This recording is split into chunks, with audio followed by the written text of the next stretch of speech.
Коледе леде се уште не излезе, но песната Вечниот Бог влезе и тоа директно на голема врата, онаа на градоначалниците. Верска традиција или политичка злоупотреба на деца? Ова е дилемата што ја отворија така наречените бадникови поворки од над 7000 деца, кои во повеќе од 20 градови населени места во земјава, поаѓајќи од црквите затропаа на вратата на градските татковци.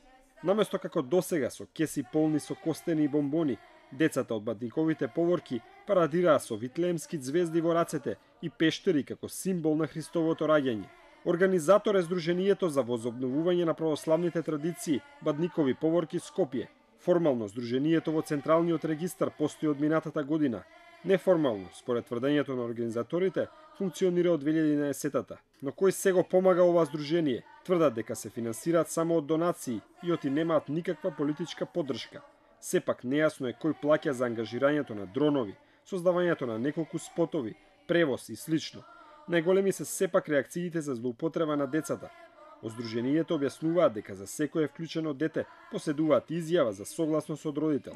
На вистина не постои никаква основа за да се зборува за злоупотреба на деца. Ако децата доаѓаат со согласност од родител, јас на вистина не знам зошто воопшто би се реагирало. Посебно неоснована е реакцијата на господинот Драги Змијанац од Меѓаши, кој што вели дека децата се политички злоупотребени.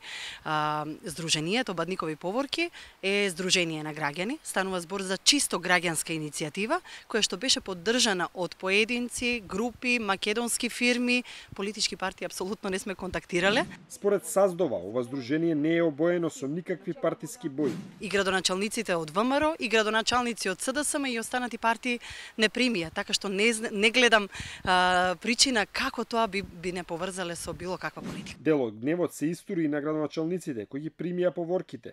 Градоначалникот на Скопје смета дека е легитимно право што ова здружение побарало прием и помош од локалната власт. Споменатото здружение се обрати до градот Скопје со две барања.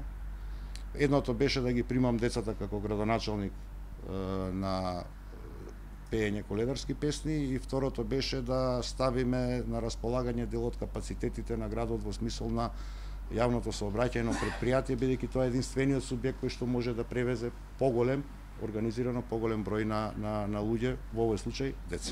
Сепак и покрај тврдењето за легитимност на Бадниковите поворки, Шилегов рече дека тој одбил да ги прими децата. Како градоначалник на Скопје сметав дека не е во ред да примам деца и тоа не го направив.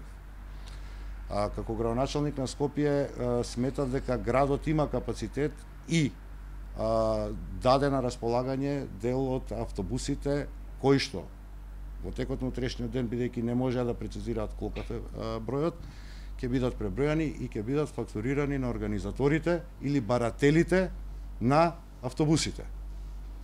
Во градот Скопје, со ниту една институција со која што јас раководам или која што е под моја надлежност и јас како градоначалник, со ништо не беше нарушен уставниот принцип на секуларноста. Вчера стигна и фактурата на ЈСП, доставена до ова здружение на сума од безмалку 1000 евра.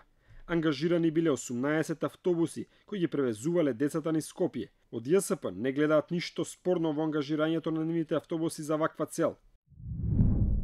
ЈСП Скопје организира и реализира договорен редовен и слободен превоз, односно сите заинтересирани клиенти за своји потреби може да изнајмат автобус согласно постојниот ценовник. Во случајот станува збор за Сдруженијето Бадникови поворки кое изнајми 18 автобуси и за која услуга е издадена фактура на сума од 52.360 денари согласно ценовникот. Голем број на познати личности пред се од естрадата ја поддржа акцијата Бадникови поворки. Истовремено, покрај поддршката, имаше и жестоки реакции, кои традиционално во земјава се пренесуваат главно преку социјалните медиуми. Според Саздова, главни противници не се верниците, туку атеистите. Значи од муслиманите имаме поддршка, ако ви кажам дека имаме градови каде што сопственици на фирми кои што се муслимани ни доделуваа пакетчиња за децата. Што понатаму? Значи реакциите доаѓаат само исклучиво од луѓе кои што се декларираат јавно дека се атеисти. Ним им пречи тоа што ние како православни христијани сме одлучиле достојно и достоинствено да си го празнуваме празникот, нешто на што имаме потполно право. Од Сдруженијето велат дека ќе продолжат со нивната главна цел, а тоа е обновување на древната православна традиција на прослава на Бадник и Божик со пеење на божикни песни. Ако до денес се пеело Коледе леде, од денес ќе се пее Вечниот Бог. А може би од утре некоја трета песна.